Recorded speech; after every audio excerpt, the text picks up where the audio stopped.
There are vessels that the oil companies naturally they rent from individuals. Before this, sir, I will tell you what was happening. Sir, before the OMS strategy, men were put on vessels. Navy men were put on vessels. They were put on tugboats. They were put on a houseboat. Then the pirates come, and when they meet there, there's an element of surprise. They started killing the Navy. Ocean Marine Solutions Limited is a leading asset company dedicated to protecting the country's resources from graft and illegal activities, and owned by a dual billionaire businessman, Captain Hosa Wells Okunbo. Recall that in January 2019, OMSL decried the alleged blackmail, smear campaign, and defamatory publications concerning its operations by those charged with the surveillance of Trans Forcados Pipeline. The TFP is a vital piece of Nigeria's national infrastructure capable of transporting 200,000 to 240,000 barrels of oil per day, equivalent to 14% of Nigeria's daily production. Following a thorough investigation by the Senate and all other relevant committees, OMSL was cleared of all negative allegations.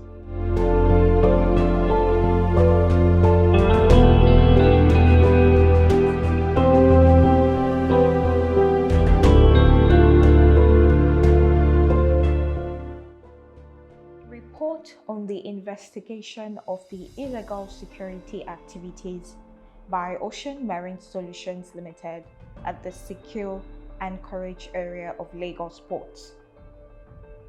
The Senate of the Federal Republic of Nigeria at its sitting of Wednesday, 18th December 2019, considered the report on the investigation of the illegal security activities by Ocean Marine Solutions Limited at the Secure Anchorage Area of Lagos Port, and consequently resolved as follows: that the Nigerian Navy, the Nigerian Port Authority, and NIMASA should be commended for initiating and implementing a process that led to the provision of enhanced and advanced maritime security in the secured anchorage area in the Lagos waters in 2013 that has led in checkmating the high rate of attacks on vessels waiting to berth at the Lagos port.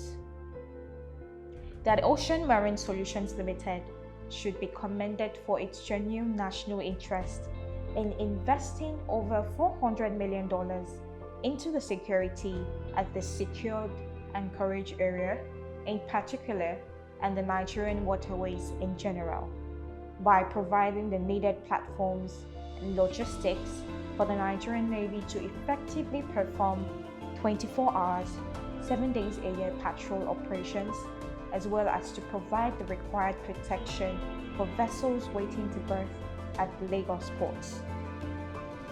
That since no fraud is found in the operations of the OMSL and is operating at no cost to government, OMSL should be allowed to continue its operation at the SAA until such time when a better and more cost-effective system is put in place by the government, and that the Nigerian Navy should be properly funded to enable it to procure needed vessels to clear the over 150 vessels deficit to enable them carry out their constitutional responsibilities without over-depending on private maritime logistics support companies.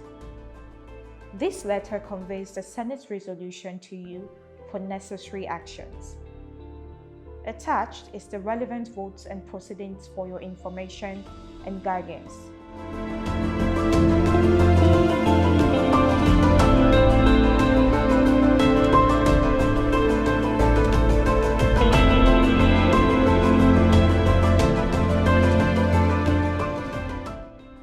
Please accept the assurances of my highest consideration. Signed, M.A. Sani Omolari, Clerk, to the National Assembly. Before the MD answers this question we have put to him, I want to just clarify a few things to everybody that is here. OMS started in 2007 at the height of militancy, where this country would have been producing less than 300,000 barrels a day.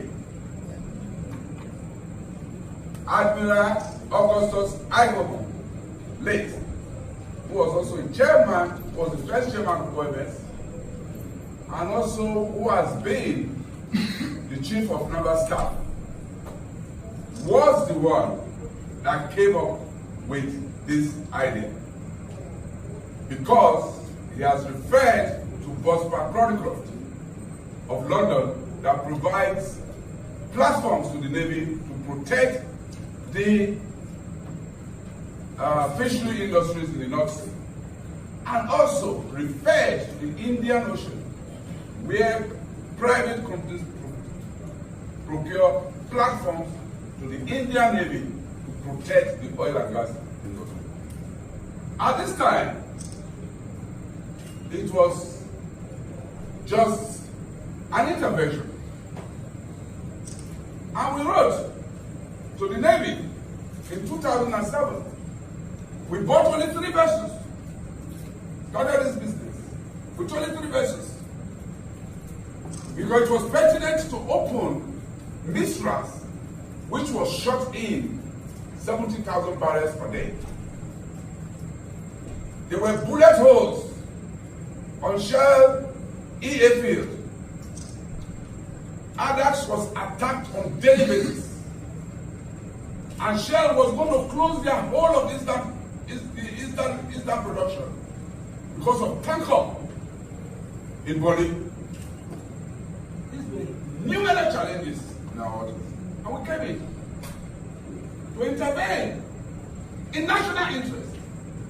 Because then, I want to see one Nigerian businessman that will procure a vessel over $3-4 million, sometimes up to $6 million, and hand it over to the Navy completely, without insurance, in harm's way, to defend this country. We took the risk. Nobody was ready to. 3 vessels we started with the Mistras, 70,000 barrels per day was shot in Mistras. We opened. Every other company was looking at us like that. Now, that clarifies what I'm telling you. We stood in the gap between the Navy to carry out their statutory responsibility and the oil companies who were ready to pay for our service. If we were to pay the Navy, then the prices would have been crazy. We took that responsibility, we sat with the oil companies, and it was benchmarked in line with industry practice. Benchmarked in line with industry practice. There are vessels that the oil companies naturally they rent from individuals. Before this, sir, I will tell you what was happening. Sir, before the OMS strategy, men were put on vessels, Navy men were put on vessels, they were put on tugboats, they were put on a houseboat. Then the pirates come, and when they meet there, there's an element of surprise. They started killing the Navy. They killed a lot of Navy men, and that's why the Navy is not talking here. I want you to talk. Your men were killed in this country until we came on board to find the solution that I'm talking about right now. We started with the Mistras. Mistras became a success story. At that scale, we bought vessels. Shell ran to us. We went, bullet holes in Shell EA was restored. Production was restored, 200,000 barrels per day. Tank up in Bonny, restored. That was how we developed capacity and we started buying vessels, borrowing money to buy vessels. That's how we were able to build this capacity we are talking about. At the advent of amnesty, and there was amnesty, all the conditions that the Navy gave to us is here in 2007, which we met. We met everything we met. When it came to this Secure Anchorage Area, I will tell you, sir, I wanted to talk, but my MP was still in service. He didn't know who, and you probably not privy. If you people remember, there was a time all shipping activities were relocated to the West African coast. If you want to clear your goods, you go to Cotonou, you go to Lomé, you go to Capt. There was high piracy rate in Lagos. We were invited by the Navy, in line with our success in past this realities, that you people have capacity. Come and help us. That's how we came. We were invited. And we came. And they told us to buy this platform for the Navy. It's just like you buying a bullion van for the police to protect the cash that banks carry. That is the simple thing we are talking about here. We provided these platforms at our cost, maintained at our cost. What happened, sir? We wanted to stop in the first year because we were losing so much money. We went to Norway at our cost. We went to London at our cost. We went to Singapore at our cost. We went to South Africa at our cost to meet with ship owners and tell them, sir, look, listen, you are bringing mercenaries to our waters, costing you $225,000 a day, which is 7,500, 2,500 per mercenary. That's 3 at least you carry every day. Why do you want to bring this to our waters? We have a solution for you. Our government does not desire this. They said it was a win-win situation.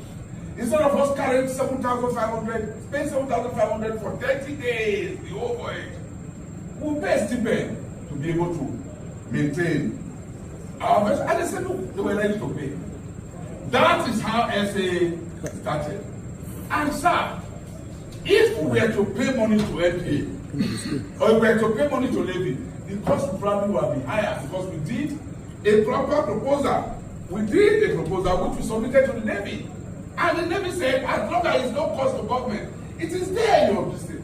And that was how we embarked on this business. At that time, 6 years in operation, sir, having procured this equipment and run this service for 6 years, at no time did NPA call us and say, Oshemale, come, you are making so much money here. Let's make the money together. What do you? Okay. Oshemale will rent your vessel. We want to collect the money. We will agree. Okay, instead of doing business, we don't want you to charge vessel. We rent your vessel so that it can be free. We will agree. No discussions. We just be sacked in the pages of this paper. That is investment. And derogate what is painful is derogate my image and derogate my integrity. That is what is more painful. It's not the business, because I don't do business because of money. I have served this country meritoriously with my integrity completely intact. Sir, Chairman Navy, I have 50 vessels with the Navy that will go to war for this country without recourse to OMS.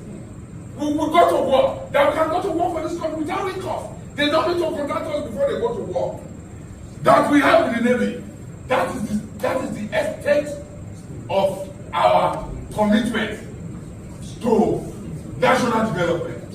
Our records are there in NFPC. Our records are there in LOCs. It's very painful. What is paining me in this whole matter? What is paining me in this whole matter, sir? It's my integrity that NPA did not contact us for a meeting. NPA never wrote us to say, oh, you have terminated. NPA never called us for any form of meeting at all. If I'm a thief behind your house, how will it take 6 years for you to find out I'm a thief? Even if I'm a thief, would you call me and catch me? But to sack me and throw especially on our integrity on the pages of this paper without being engaged. And maybe I have been told, like it's very obvious here that you have been told that, oh, they wanted to dismantle SAA. At any time, Navy, did you call OMS to tell OMS this is the plan of APA? Did you ever call us? So we will stand in gap for you and stand in gap for this country. You see, money is nothing to me. My integrity is what is important. You tell me to stop the service today, we are ready. But we should have been informed at least. Say, look, Navy will inform us because you gave us MOU on which we are operating. We should have been informed that, oh, NPA says you people should decide. Nobody informed us. Nobody. So we're just, nobody, with all this investment, over 50 vessels with you. Then you just throw us to the book. With all my investment and everything, you throw me through the window and derogate my character. That is unacceptable. Thank you.